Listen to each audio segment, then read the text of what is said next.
بسم اللہ الرحمن الرحیم۔ سامعین کرام السلام علیکم۔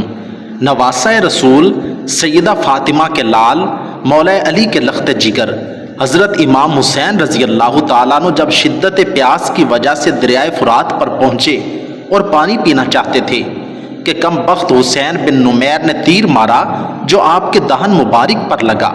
اس وقت آپ کی زبان سے بے ساختہ بد دعا نکلی کہ یا اللہ، تیرے رسول کی بیٹی کے فرزند کے ساتھ جو کچھ کیا جا رہا ہے میں اس کا شکوہ آپ ہی سے کرتا ہوں۔ یا اللہ، ان کو چن چن کر قتل کر، ان کے ٹکڑے ٹکڑے فرما دے، ان میں سے کسی کو باقی نہ چھوڑ۔ اول تو ایسے مظلوم کی بد دعا اور پھر صبت رسول صلی اللہ علیہ وآلہ وسلم، اس کی قبولیت میں شبہ کیا تھا؟ دعا قبول ہوئی اور آخرت سے پہلے دنیا میں ہی ایک ایک کر کے بری طرح مارے گئے۔ امام ظاہری رحمۃ اللہ علیہ فرماتے ہیں کہ جو لوگ قتل حسین میں شریک تھے ان میں سے ایک بھی نہیں بچا جس کو آخرت سے پہلے دنیا میں سزا نہ ملی ہو۔ کوئی قتل کیا گیا، کسی کا چہرہ سخت سیاہ ہو گیا یا مسخ ہو گیا، یا چند ہی روز میں ملک سلطنت چھن گئے، اور ظاہر ہے کہ یہ ان کے اعمال کی اصلی سزا نہیں بلکہ اس کا ایک نمونہ ہے جو لوگوں کی عبرت کے لیے دنیا میں دکھایا گیا ہے۔ سبت ابن جوزی رحمۃ اللہ علیہ نے روایت کیا ہے کہ ایک بوڑھا آدمی حضرت امام حسین رضی اللہ تعالیٰ عنہ کے قتل میں شریک تھا۔ وہ دفعتاً نبینا ہو گیا تو لوگوں نے سبب پوچھا۔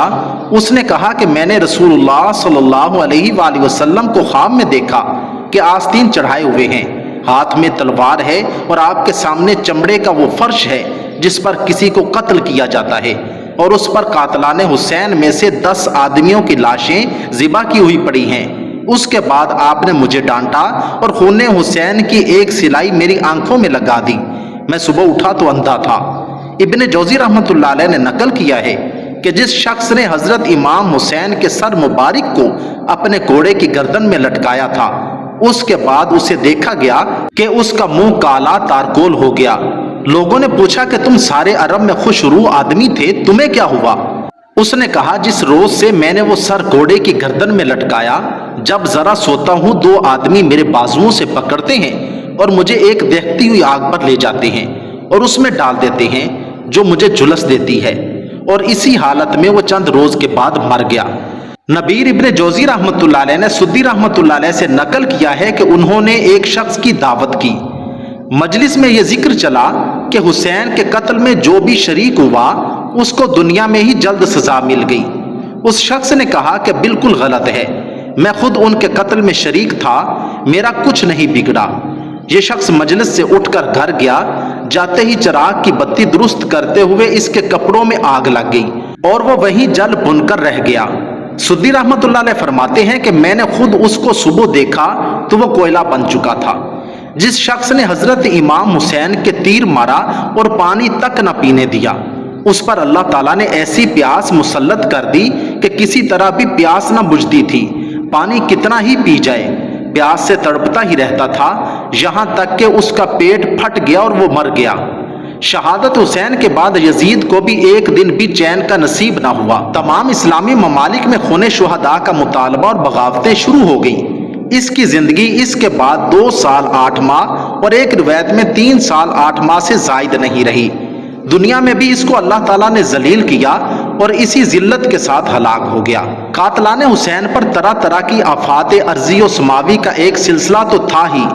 واقعہ شہادت سے 5 ہی سال بعد سن 66 ہجری میں مختار نے قاتلان حسین سے قصاص لینے کا ارادہ ظاہر کیا تو عام مسلمان اس کے ساتھ ہو گئے، اور تھوڑے ہی عرصے میں اس کو یہ قوت حاصل ہو گئی کہ کوفہ اور عراق پر اس کا تسلط ہو گیا، اور اس نے اعلان عام کر دیا کہ قاتلان حسین کے سوا سب کو امن دیا جاتا ہے، اور قاتلان حسین کی تفتیش و تلاش پر پوری قوت خرچ کی اور ایک ایک کو گرفتار کر کے قتل کیا۔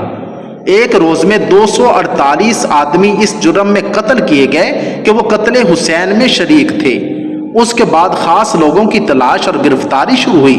عمر بن حجاج زبیدی پیاس اور گرمی میں بھاگا، پیاس کی وجہ سے بے ہوش ہو کر گر پڑا، ذبح کر دیا گیا۔ شمر ذی الجوشن جو حضرت امام حسین رضی اللہ تعالیٰ عنہ کے بارے میں سب سے زیادہ شکی اور سخت تھا، اس کو قتل کر کے لاش کتوں کے سامنے ڈال دی گئی۔ عبداللہ بن اسید جوہنی مالک بن بشیر بدی حمل بن مالک کا محاصرہ کر لیا گیا۔ انہوں نے رحم کی درخواست کی۔ مختار نے کہا ظالموں، تم نے سبط رسول اللہ پر رحم نہ کھایا، تم پر کیسے رحم کیا جائے؟ سب کو قتل کیا گیا۔ اور مالک بن بشیر نے حضرت حسین کی ٹوپی اٹھائی تھی، اس کے دونوں ہاتھ دونوں پیر کاٹ کر میدان میں ڈال دیا، تڑپ تڑپ کر مر گیا۔ عثمان بن خالد اور بشیر بن شمیت نے مسلم بن عقیل کے قتل میں اعانت کی تھی، ان کو قتل کر کے جلا دیا گیا۔ عمر بن سعد جو حضرت حسین کے مقابلہ پر لشکر کی کمان کر رہا تھا، اس کو قتل کر کے اس کا سر مختار کے سامنے لایا گیا، اور مختار نے اس کے لڑکے حفص کو پہلے سے اپنے دربار میں بٹھا رکھا تھا۔ جب یہ سر مجلس میں آیا تو مختار نے حفص سے کہا تو جانتا ہے یہ سر کس کا ہے؟ اس نے کہا ہاں۔ اس کے بعد اس کے بیٹے نے کہا اب مجھے بھی اپنی زندگی پسند نہیں، اس کو بھی قتل کر دیا گیا۔ اور مختار نے کہا عمر بن سعد کا قتل تو حسین کے بدلے میں ہے اور حفص کا قتل علی بن حسین کے بدلے میں ہے، اور حقیقت یہ ہے کہ پھر بھی برابری نہیں ہوئی۔ اگر میں 3/4 قریش کو بدلہ میں قتل کر دوں تو حضرت حسین کی ایک انگلی کا بھی بدلہ نہیں ہو سکتا۔ حکیم بن طفیل جس نے حضرت حسین کے تیر مارا تھا، اس کا بدن تیروں سے چھلنی کر دیا گیا، اسی میں ہلاک ہوا۔ زید بن رفاد نے حضرت حسین کے بھتیجے حضرت مسلم بن عقیل کے صاحبزادے عبداللہ کو تیر مارا تھا۔ اس نے ہاتھ سے اپنی پیشانی چھپائی، تیر پیشانی پر لگا اور ہاتھ پیشانی کے ساتھ بندھ گیا۔ اس کو گرفتار کر کے اول اس پر تیر اور پتھر برسائے گئے، پھر زندہ جلا دیا گیا۔ سنان بن انس جس نے سر مبارک کاٹنے کا اقدام کیا تھا، کوفہ سے بھاگ گیا، اس کا کار منہدم کر دیا گیا۔ قاتلان حسین کا یہ عبرتناک انجام معلوم کر کے بے ساختہ یہ آیت مبارکہ زبان پر آ جاتی ہے، کذالک العذاب ولعذاب الآخرۃ اکبر لو کانوا یعلمون۔ عذاب ایسا ہی ہوتا ہے اور آخرت کا عذاب اس سے بڑا ہے، کاش وہ سمجھ لیتے۔